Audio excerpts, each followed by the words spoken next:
Hey everyone, thank you for coming to this talk. I'm really excited to be here on behalf of GamedevHQ. And I'm going to be talking today about how we're breaking barriers and building inclusion in game development. So I'm going to start with a little bit about who we are, a little bit about my background, and then what we're doing as a company to increase inclusivity in game development. So GamedevHQ offers the Professional Unity Developers Program. This is a workforce development program that's designed to get our students employed as software engineers within 12 months of the start, and often in as little as 120 days. What sets us apart from other similar training programs that are out there is in the way that we measure success. Our software engineers do not graduate until they achieve paid employment in the industry. So before I get into what we're doing as a company, as I mentioned, to build inclusion into game development, I'd like to share a little bit about how I entered the tech field, because I think it's relevant. So when I was around 9 or 10, my dad came home from work with this new gadget that he set up in the basement. He set it all up. There was wires everywhere. Some of you who are watching this may recognize this. It was a Tandy computer, and it absolutely had all of my attention. I sat down in front of this computer, hooked up to a little TV monitor on this keyboard with a book in front of me, and I spent days and hours coding my very first video game. And I was so excited to see what would happen. And the outcome was this. This was my first space shooter. I spent a few hours playing it. And back then, when this Tandy came out, there was no way to save this. So I had spent all this time building this game, played it, and then it was, once we turned off the computer, it was gone. And I got a little bored with it. So Dad came home with another thing to add on. That was one of these cassette recorders. And you plug this into the Tandy, and then you could play like really exciting games like this one here.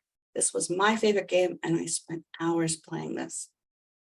What this did is it opened a new horizon for me. I was completely hooked on the computer age. After this, and over the years, I explored gaming on consoles, on PC, on mobile, and I had an interest in everything related to computers. I found that I was able to learn new programs easily and just kind of immersed myself in that. And yet I was always a little frustrated as a gamer girl at what I felt was a lack of acknowledgement by game creators. If games included female characters, it seemed like it was an afterthought, or they had weaknesses that the male characters didn't have. I mean, I remember even racing games feeling like just offered very little in customization that appealed to my feminine tastes.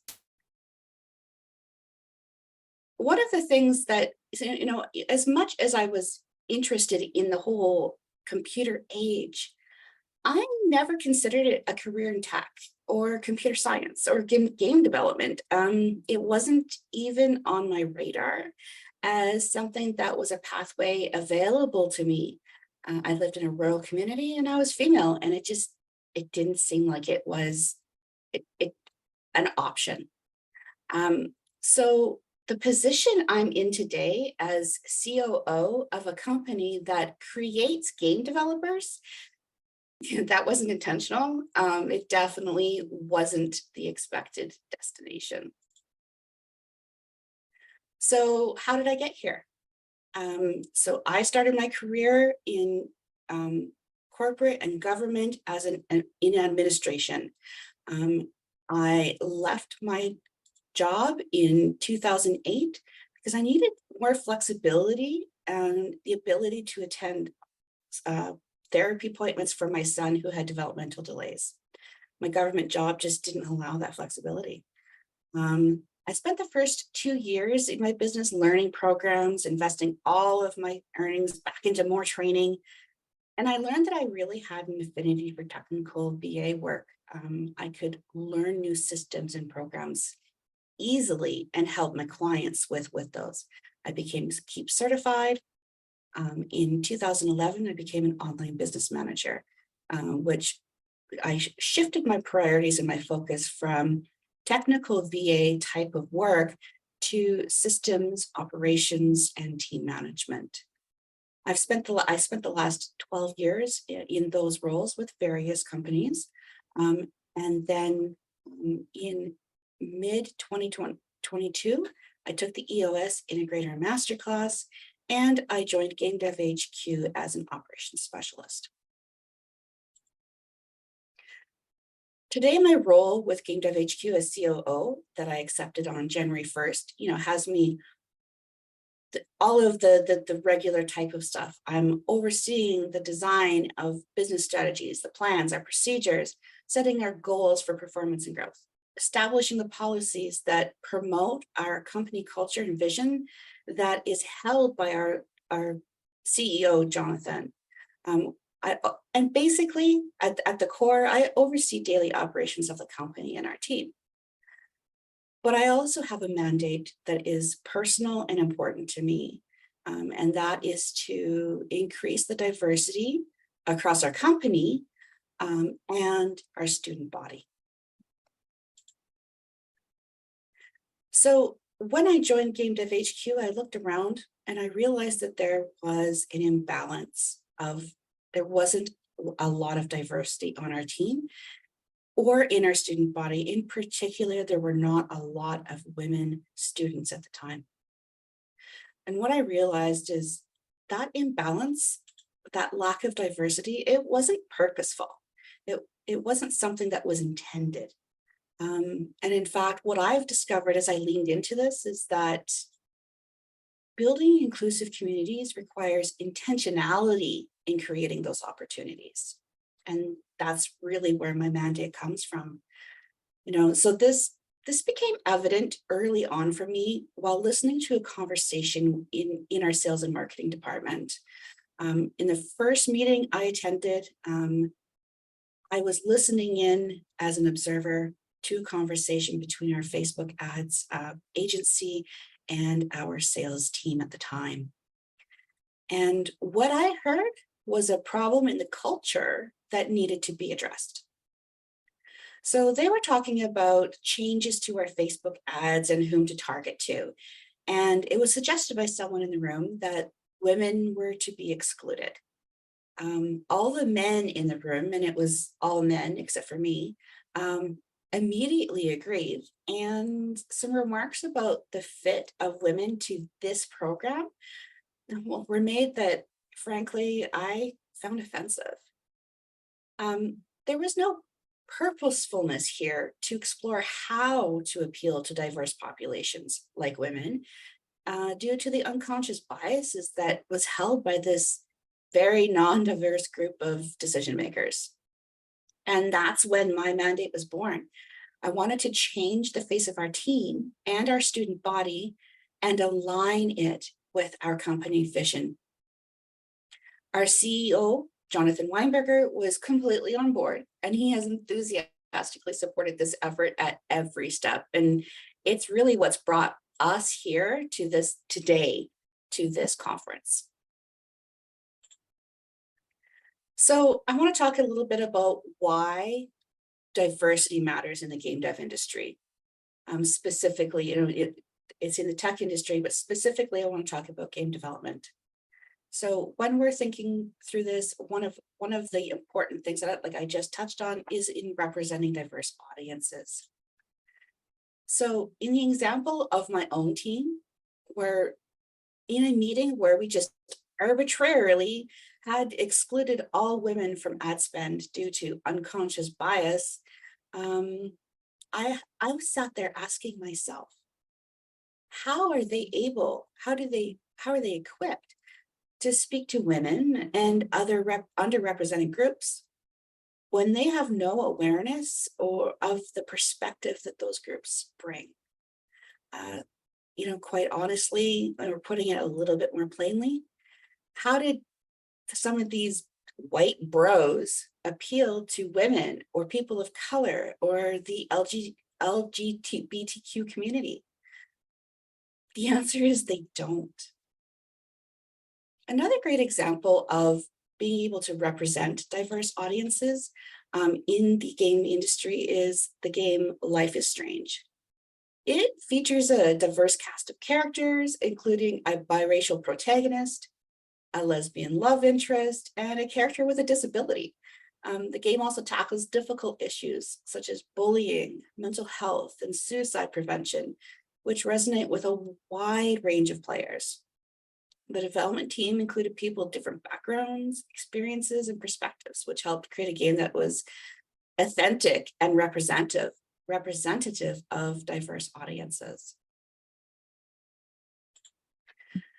Another reason why diversity matters in the game development industry is in bringing unique perspectives and ideas to the table. So a diverse team brings unique perspectives and ideas that can enhance the gameplay experience. Different cultures, experiences, and backgrounds can lead to creative solutions and approaches to game design that may not have been considered otherwise. One of the best examples of this that I can think of right now, and that's relevant to me as well, is the game The Last of Us Part 2. So it featured a really diverse development team that included women and LGBTQ plus individuals, resulting in a game that it explores themes of identity, grief, and revenge from a different perspective. And it really does challenge traditional gaming narratives. Another reason why diversity matters in the game dev industry is in supporting social justice. So the game dev has been criticized for its lack of diversity and representation, and it's not really well known for supporting social justice causes. So by promoting diversity in game development, it can support social justice by bringing more voices and perspectives to the forefront of the industry. A game that I think exemplifies this quite well is the game Beyond Blue. So this game was developed by a team that included marine biologists, environmentalists, and activists with the intention of raising awareness about ocean conservation and the impacts of climate change. The game's diverse team helped create a game that was both informative and impactful, promoting social justice and environmental activism in a unique way, a way that people want to learn more, an exciting new perspective.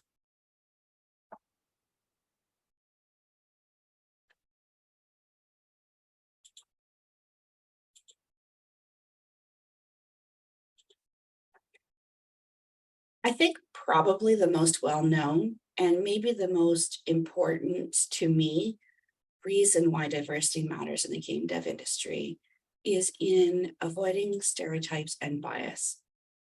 So without diverse representation, game developers can unconsciously perpetuate stereotypes and bias in their games. How many of us have, if you play video games of any kind, have rolled your eyes at the buxom blonde in an impossibly scarce armor, while the male avatars had full body heavy armor and arguably better options? I'm not suggesting that running around in a zombie apocalypse in a bikini is necessarily wrong. If that's what you want to do, I think gaming is such a great place because we can do that if we choose to. But I think we can all agree that all of us, every one of us, would like to have some options, and that's not always been available for women. One of the games that I think that does this well, there's multiple games in this series, is Assassin's Creed. Specifically Assassin's Creed Origins, it included historians, cultural consultants, language experts from Egypt and which resulted in a more authentic and culturally sensitive representation of ancient Egypt in the game. It's not somebody's misunderstanding of the actual culture.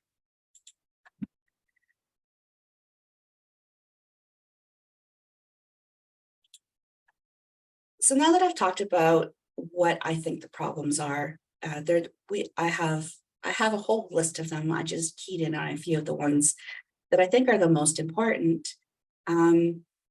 Here's how GamedevHQ is doing their part to tackle these. I'm just watching the chat here, and you're right, Jennifer, exactly. There are so many games that are so much fun, but watching only scantily clad women running around and you don't have an option, it's frustrating. Being able to have those options in games, that's a step forward, and it's long overdue. So one of the things that I'm dedicated to here at GamedevHQ is being able to encourage and support women and underrepresented groups to pursue careers in technology. So this can be done by providing mentorship and networking opportunities, offering resources and training programs like ours to help women develop the skills they need to succeed in this industry. The way that GamedevHQ is working towards this, our initiative, we launched a $6,000 scholarship for women in tech who qualify for our Professional Unity Developers Program. So this helps lower the barrier of access to entry and encourages more women to join the program. Also, for the month of March, in recognition of International Women's Day, we set aside $250 from every new student that joined our program to donate to a charitable organization that supports and fosters women in tech. Another way that we can support women in tech is through promoting diversity, to promote diversity and inclusivity in the workplace. This supports women in the game industry. We have to be, again, purposeful about this through implementing policies and practices that promote diversity and inclusivity. Things like flexible work opportunities, employee resource groups for underrepresented groups, and just encouraging open and honest communication. So inside of GamedevHQ, our initiatives are an unlimited pay time off policy, flexible working hours. We are across the United States and Canada, right from Honolulu to Oklahoma. So we have people working in all time zones, and no actual set hours in the office. We've also made some significant changes inside of our company in the last 12 months. So when I joined the team in mid-2022, I was the first female employee. Now, a year later, we have a 50-50 mix of men to women on our team. So in hiring and appointing me as the first leadership team member, and now the second in command of the company, our founder, Jonathan Weinberger, he really demonstrated his dedication to building an equitable culture here at GamedevHQ. I think one of the easier things that seems quite obvious is being able to engage with women in this industry. So actively seeking out and engaging, whether through networking events, conferences, and other industry events. So GamedevHQ, how we support this. So my mission in 2023, as I've mentioned, is to, increase inclusivity, and that is partly through building relationships, developing a network with organizations and individuals that support women in technology, women in games. So attending events like this one is high on our list. I've also become a Women in Games ambassador, and I'm expanding my network specifically to people and organizations that support women and underrepresented groups in our industry. We've also launched a Unity Women's Discord server that works alongside of the other community and social media that we have. This is a safe place just for women who work inside of Unity. I think one of the most fun parts of what we're doing and how I think everyone can do their part is through celebrating women's achievements. Highlighting and celebrating the achievements of women in the gaming industry, the tech industry, that helps to inspire and encourage other women to pursue careers in this field.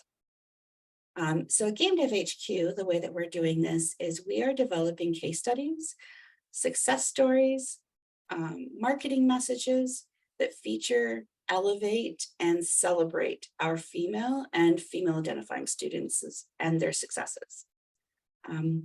So I've got a video here that highlights a few of our female students.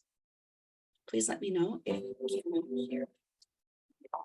I was able to expand my network and actually get a new position as Space Rats. They were able to bring me back on as their 3D artist. Something that John always tells you to do is to share your progress, either through articles, in my case, I started with YouTube videos. Doing that allowed me to share my content in social media, and that we follow us able to do some freelance work. After I joined, it was I think a month, and I started to do the training. I managed to create a prototype, and then I pitched it, and it was accepted. Finding programs like these, and especially having the guidance of coaches, really does help and gives you more opportunity. You're learning to become a game developer or software engineer by programming, but you have access to this library and you feel you're not being held back because they give you everything. What we learned there is just to solve problems, to read manuals, to just dig for the solution. So it is also, you are supported by the community, but also you learn to support yourself.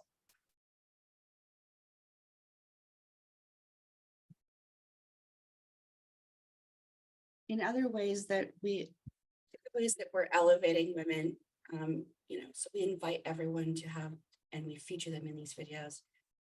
We excitedly share the wins in social media as they experience them. I think this is one of the most fun parts of what I'm doing, and I get excited every time we get to celebrate a win from one of our students.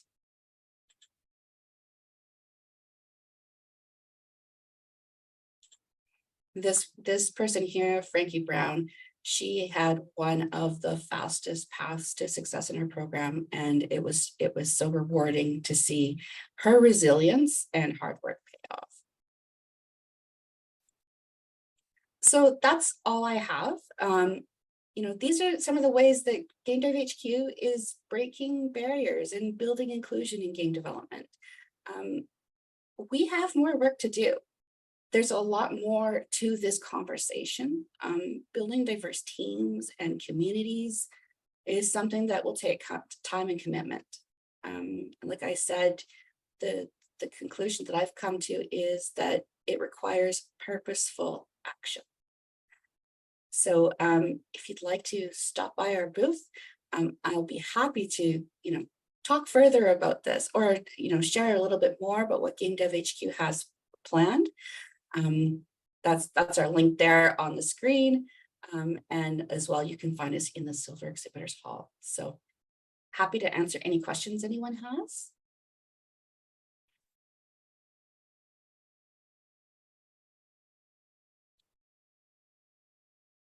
Fantastic, Isabel. I'm so glad. I was hoping that we would have some people in the audience that would see a couple of these games that perhaps they've worked on.